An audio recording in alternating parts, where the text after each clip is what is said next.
Okay, so now let's see. I think we're live. Okay, cool. So, hey, good afternoon. So bear with me because we have a brand new interface on Facebook for lives. And so I am just looking to see, I don't even know where the comments are going to come up. So bear with me as we go through this. Oh, hold on, comments. Let's see. Okay, no, that's settings for comments. That's the dashboard. All right. Oh, there we go. Okay, so hopefully I'm going to see your comments in just a second. So if you are watching, please post a comment, so that way I can make sure that that part is working, because that is super helpful.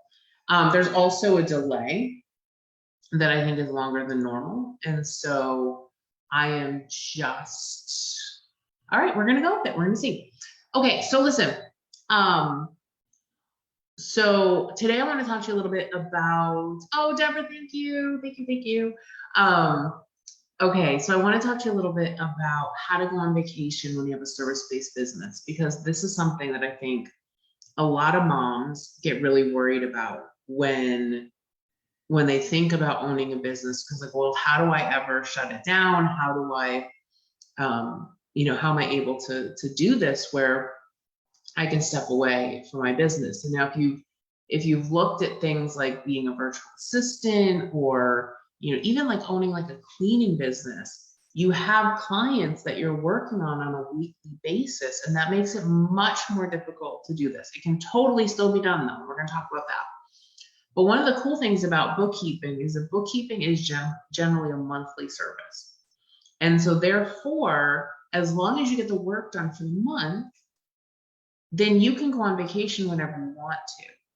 Typically, what I look at when we're scheduling a vacation is I look at busy seasons. So typically for us, we do not go on vacation during American tax season. Okay. And that's just because we're so busy during that time period. And it's a really good time to pick up extra work, because lots of small businesses realize that they don't have their books organized. They need to get their taxes done. And so a lot of people actually pick up a fair number of new clients during tax season, because that's when people go, oh my God, I can't do this anymore. I need help with bookkeeping. And so we don't take vacation during tax season. We also don't take, and this is just like my personal thing, we also don't take vacation around the time that estimated tax payments are due. And that's just because I work with a lot of my clients to do that for them on the tax side of my business. So when we kind of like look at the calendar, right, and we actually do this in our house, we go through and we're like, okay, so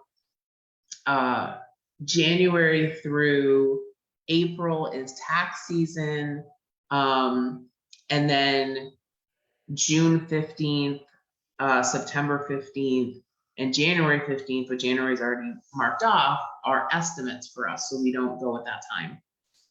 Now, on a regular monthly basis, though, when I look at my clients, I say, okay, so these are all the clients that we work on.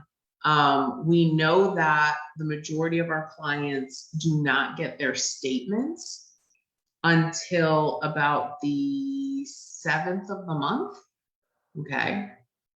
And so we can start working on clients on the 7th of the month, and we can get them all done probably within like a 2-week period. So if that's the case, right, then we can leave for vacation and know that everything is done for the month. We can leave for vacation probably around like the 20th of the month. And then we really don't have any more work to do until about the 7th at the earliest.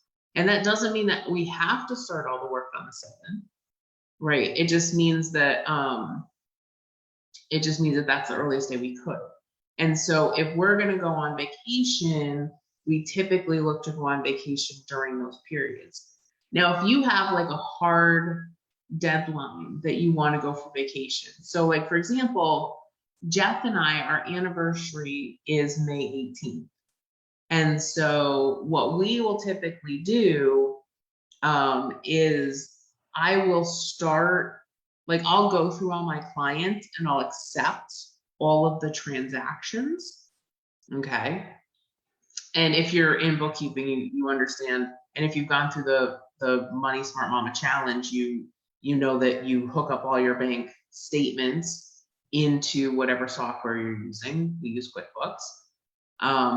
And then you can go through and you can process all the transactions that are coming in so that all you have left to do is reconcile and issue reports.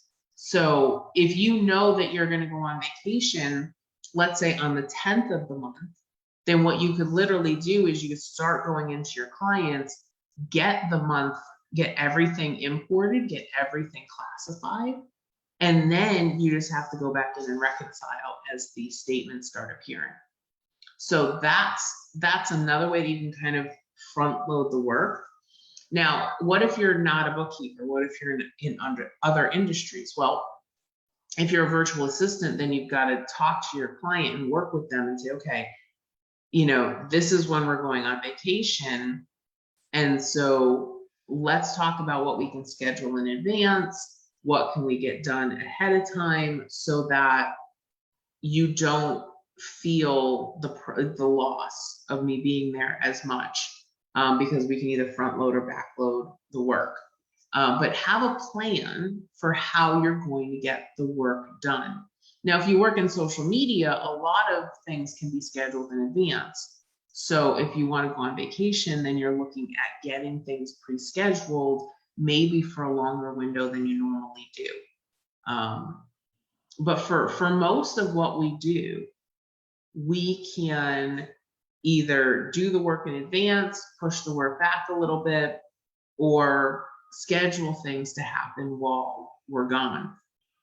And so I think, you know, a lot of people just think like, oh my God, I can never go on vacation. I'm gonna have to work through vacation. Vacation is really important because you need that time to recharge, to reconnect with your family, to reconnect with yourself, frankly, a lot of the time.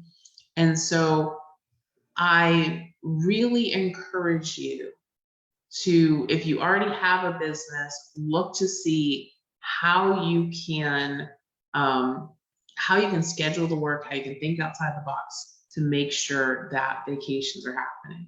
Now, if you're interested in becoming a bookkeeper, or you are a bookkeeper, it is so easy. It is so easy to do this, because typically what we do is we just do the work in advance. Maybe a little bit earlier than we normally would. And then we just let our clients know that we're going. So that way, if our clients have any issues, you know, they know that we're not there. Don't forget to put an autoresponder up on your email. And, you know, that way your clients know just in case they forget. But I like to be proactive when I go on vacation. I like to let my clients know that I'm going. And so that way, they know that, you know, that I'm not going to be there. And it gives me the opportunity to look at any questions they might have before I leave. And so, you know, you get that nice touch point with your clients as well. All right, so let me know if you have any questions about this at all. If you're struggling to figure out how to go on vacation with your business, feel free to leave a comment below, and because I love to brainstorm this stuff out and help people with it. All right, guys, I will talk to you soon. Take care. Bye.